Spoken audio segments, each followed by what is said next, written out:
ఎమ్మెల్యేలు అరికపొడి గాంధీ పాడి కౌశిక్ రెడ్డి మధ్య మాటల యుద్ధం చినికి గాలివాన్లా మారింది. సవాళ్లు ప్రతి సవాళ్లతో వీరి మధ్య రాజకీయ రగడ ఇప్పుడే ఆగేలా లేదు. రేపు అరికపొడి ఇంటికి వెళ్తానని కౌశిక్ రెడ్డి మళ్లీ ప్రకటించడంతో పరిస్థితి మరింత ముదిరింది.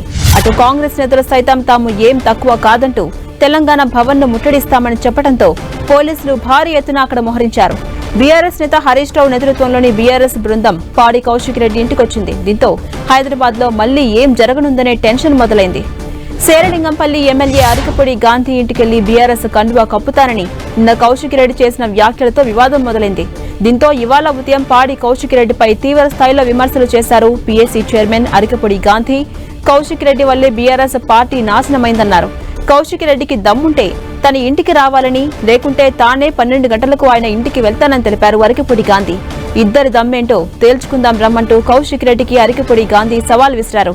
తాను ఎవరికి భయపడబోరని స్పష్టం చేశారు.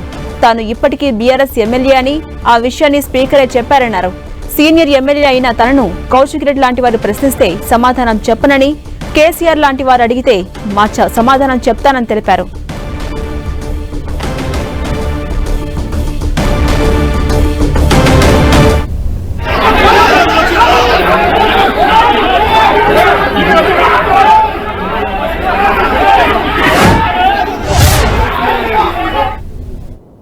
హైదరాబాద్ ను ఒక పెట్టుబడులకు స్వర్గధామంగా హైదరాబాద్ ను తీర్చిదిద్దిండు కేసీఆర్.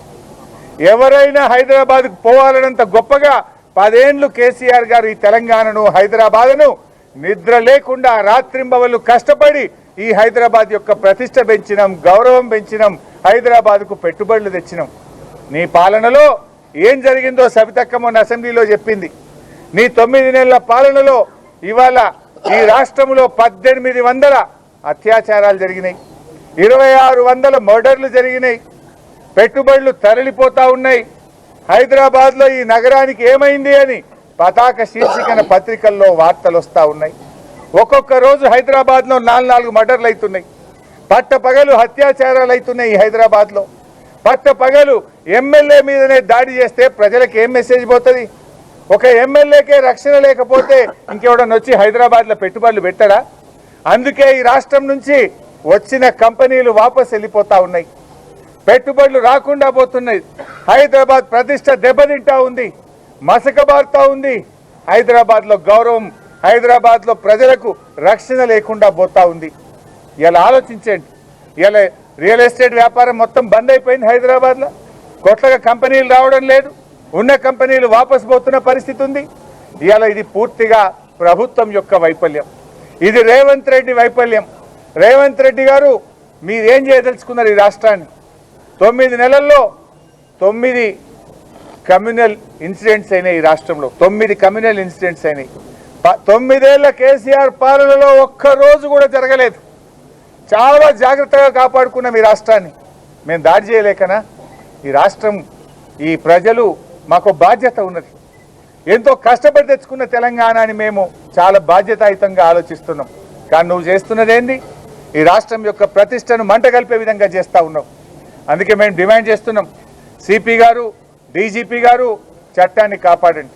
మీరేం ప్రభుత్వాలు శాశ్వతం కాదు. ఒకవేళ మీరు సరిగా స్పందించకపోతే ఏ పోలీస్ అధికారులు అయితే కొమ్ము కాస్తున్నారో భవిష్యత్తులో తగిన మూల్యం చెల్లించుకోవాల్సి వస్తుందని కూడా నేను వాటిని హెచ్చరిస్తా ఉన్నా. Don't think that power is permanent. మారుతుంది తప్పకుండా, ప్రజలు గమనిస్తున్నారు. 9 నెలల్లోనే ఈ ప్రభుత్వం పూర్తిగా అప్రతిష్ట పాలైంది. మా సహనాన్ని మీరు అసమర్థతగా భావించకండి. మా సహనం వెనుక తెలంగాణ ప్రజలు, ఈ రాష్ట్రం, హైదరాబాద్ అనే ఒక గొప్ప బాధ్యత మా మీద ఉన్నది. ఆ బాధ్యతతో మేము ప్రవర్తిస్తూ ఉన్నాం, ఆ బాధ్యతతో మేము వ్యవహరిస్తూ ఉన్నాం. ఇట్స్ నాట్ దట్ మీరు ఒక్కటి చేస్తే 2 చేయగలుగుతాం, కానీ మాకు ఈ రాష్ట్రం మీద బాధ్యత ఉంది. పోరాడి తెలంగాణ తెచ్చిన వాళ్ళం, కష్టపడి తెలంగాణ సాధించిన వాళ్ళం. నీలాగా ఈ రేవంత్ రెడ్డి లాగా బాధ్యత రహిత్యంగా మేము వ్యవహరించాం. ఆనాడు రాష్ట్రం కోసం కూడా ఈ రేవంత్ రెడ్డి అన్నాడు పోరాడలే. ఆయనకు తెలంగాణ రాష్ట్రమే గిట్టది మనిషి, ఎందుకంటే ఆయనకు ఈ రాష్ట్రం మీద అంత బాధ్యత లేని మనిషి. ఇలా మేమేమో బాధ్యతతో వ్యవహరించేటువంటి వాళ్ళం కనుక చాలా బాధ్యతాయుతంగా మేము మాట్లాడుతూ ఉన్నాం. ఇలా గాంధీ గారు మాట్లాడిన భాష చూసి సభ్య సమాజం తలదించుకుంటుంది. అది ఒక శాసనసభ్యుడు మాట్లాడిన భాషన నేను అడుగుతా ఉన్నా. స్పీకర్ గారు కూడా స్పందించాలి. శాసనసభ్యుల హక్కులను కాపాడాల్సిన బాధ్యత స్పీకర్. స్పీకర్ గారు ఇవాళ మీ సభ్యుడికే ఇవాళ రక్షణ లేకపోతే ఈ రాష్ట్ర ప్రజలకేం రక్షణ ఉంటుంది? స్పీకర్ గారు స్పందించాల్సిందే. సుమోటో విచారణ చేపట్టి సంబంధిత పోలీసులను తక్షణమే చర్యలు తీసుకోవాల్సిందిగా నేను శాసన సభాపతిని కూడా ఈ సందర్భంగా కోరుతా ఉన్నా. మేమందరం కూడా ఇప్పుడు ఇక్కడ నుంచి సిపి సైబరాబాద్ దగ్గరికి వెళ్తా ఉన్నాం. ఇలా ఏ గుండాలైతే మా కౌశిక్ రెడ్డి గారి ఇంటి మీద దాడి చేసిండ్రో, హత్యాయత్న ప్రయత్నం చేసిండ్రో వాళ్ళందరినీ కూడా 307 కింద ఎఫ్ఐఆర్ ఇష్యూ చేసి అరెస్ట్ చేసి జైలుకు పంపేదాకా కూడా బీఆర్ఎస్ పార్టీ ఊరుకోదు. అదేవిధంగా ఏ అధికారుల వైఫల్యం, ఈ ప్రాంతంలో రక్షణ కల్పించాల్సిన అధికారులే ఈరోజు వాళ్ళని దగ్గరుండి కౌశిక్ రెడ్డి గారి ఇంటి మీద దాడి చేయించిండ్రో, ఇవాళ ఈ దాడిలో బాధ్యత వహించాల్సిన పోలీసులను సస్పెండ్ చేసేదాకా ఏసీపీ గారు, సిఐ గారు ఎవరెవరైతే దీని వెనుక ఉన్నారో వాళ్ళందరినీ కూడా సస్పెండ్ చేసేదాకా కూడా బీఆర్ఎస్ పార్టీ ఊరుకోదు. ఇది ప్రజాస్వామ్యాన్ని కూని చేస్తా ఉన్నారు. మాటల్లో ప్రజాపాలన.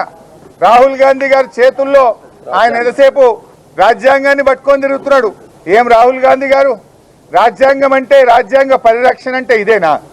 ప్రతిపక్ష ఎమ్మెల్యేల గొంతు నొక్కుడు, వరద బాధితుల్ని పరామర్శించడానికి వెళ్ళిన ఎమ్మెల్యేల మీద దాడి చేసుడు, రాజీనామా చేయండి కోర్టు మొట్టికాయలు వేసిందని అడిగిన కౌశిక్ రెడ్డి ఇంటి మీద పట్టపగలు నడి హైదరాబాద్లో దాడి చేయడము, ఎమ్మెల్యేల క్యాంప్ ఆఫీసుల మీద దాడి చేయడము, ప్రశ్నించిన జర్నలిస్టుల మీద దాడి చేయడము, సోషల్ మీడియాలో పోస్టులు పెడితే అక్రమ కేసులు చేయడము. ఇదా ప్రజాస్వామ్యం? ఇదా రాజ్యాంగ పరిరక్షణ? రాహుల్ గాంధీ గారు, మీరు మాట్లాడితే కాదు, we want actions. I demand Rahul Gandhi, you direct Revanth Reddy to take action. Revanth Reddy గారిని మందలిస్తారా? చర్యలు తీసుకుంటారా? రాహుల్ గాంధీ గారు స్పందించాల్సిన అవసరం ఉంది. లేకపోతే రాహుల్ గాంధీని దేశంలో ఎవరు నమ్మడు. రాహుల్ గాంధీ అన్ని కూడా ఉత్తమాటలు అని అనుకోవాల్సి వస్తుంది, ఉత్తర కుమార ప్రగల్భాలుగా చూడాల్సి వస్తుంది. నిజంగా రాహుల్ గాంధీ గారు, నీకు రాజ్యాంగం మీద నమ్మకం ఉంటే, నీకు నైతిక విలువలుంటే తక్షణమే నువ్వు స్పందించు. పార్టీ మారిన ఎమ్మెల్యేల చేత రాజీనామా చేయించు. నువ్వే కదా కాన్స్టిట్యూషన్ నీ రాజ్యాంగంలో పెట్టుకున్నావు. నీ పార్టీలో ఏం చెప్పినావు? నీ మేనిఫెస్టోలో ఏం చెప్పినావు? పార్టీ మారిన ఎమ్మెల్యేలు తక్షణమే వాళ్ళని డిస్క్వాలిఫై చేయాలని చెప్పినావు కదా. మరి మాటల్లో ఒకటి, నీ కాంగ్రెస్ పాలనలో తెలంగాణ రాష్ట్రంలో ఇంకోటి ఉంటుందా?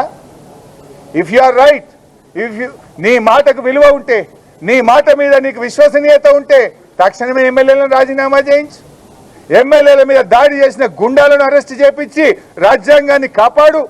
లేకపోతే రాహుల్ గాంధీ గారు, నీ మాటల్ని, నీ మోసాలను దేశం మొత్తం చెప్తాం బిడ్డ, ఇచ్చిపెట్టాం తెలంగాణతో. రేపు మహారాష్ట్ర ఎన్నికల్లో చెప్తాం, బీహార్లో చెప్తాం, హర్యానాకు వచ్చి చెప్తాం, రేపు జార్ఖండ్కి వచ్చి చెప్తాం. తెలంగాణలో కాంగ్రెస్ దోపిడీ, కాంగ్రెస్ మోసాలు, కాంగ్రెస్ 6 గ్యారంటీల గారడిని దేశం మొత్తం కూడా చెప్తాం. రాహుల్ గాంధీ రాజ్యాంగాన్ని చేతిలో పెట్టుకొని చెప్పే మాయ మాటలు ఇవన్నీ కూడా మోసం, దగాని మొత్తం దేశమంతా కూడా చెప్పాల్సినటువంటి అవసరం వస్తుంది. ఇప్పటికైనా కళ్ళు తెరవండి రాహుల్ గాంధీ గారు, వాస్తవాల మీద విచారణ జరపండి, రాజ్యాంగాన్ని కాపాడండి, చట్టాన్ని కాపాడండి. చట్టాన్ని ఉల్లంఘించిన పోలీసుల మీద చర్య తీసుకోవాలి.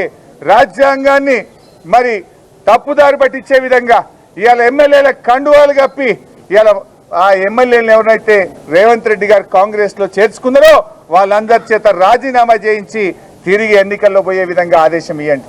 లేదంటే రాహుల్ గాంధీ అన్ని మోసం, రాహుల్ గాంధీ మాటలు దగ, రాహుల్ గాంధీ అన్ని కూడా ఉత్తర కుమార ప్రగల్భాలని దేశం మొత్తం కూడా చాటి చెప్తామని హెచ్చరిస్తున్నాం. ఇక్కడి నుంచి మేము శాసనసభ్యులం, పార్టీ మాజీ ఎమ్మెల్యేలు, సీనియర్లం నేరుగా సైబరాబాద్ పోలీస్ కమిషనరేట్ వెళ్తాం. అక్కడ మాకు న్యాయం కోసం అడుగుతాం. కౌశిక్ రెడ్డి గారు అక్కడ కంప్లైంట్ కూడా సిపి గారికి ఇస్తారు. ఆ కంప్లైంట్ ఇచ్చి న్యాయం జరిగేదాకా, వారిని అరెస్ట్ చేసేదాకా కూడా మేము సిపి గారితో మరి గట్టిగా అడుగుతాం, నిలదీస్తాం. Thank you.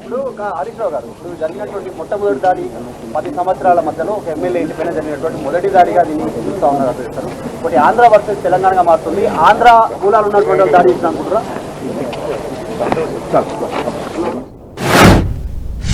నివాసం ఏదైతే Gracias.